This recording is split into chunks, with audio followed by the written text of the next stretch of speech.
How to share a read-only version of Google Docs file. Let's get started. First, launch the file.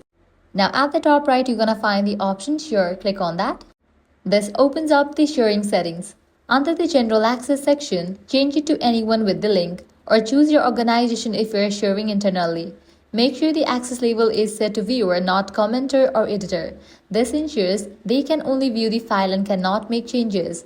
Now click copy link. You can paste this link into email, Slack, chat apps or anywhere else you need to share it.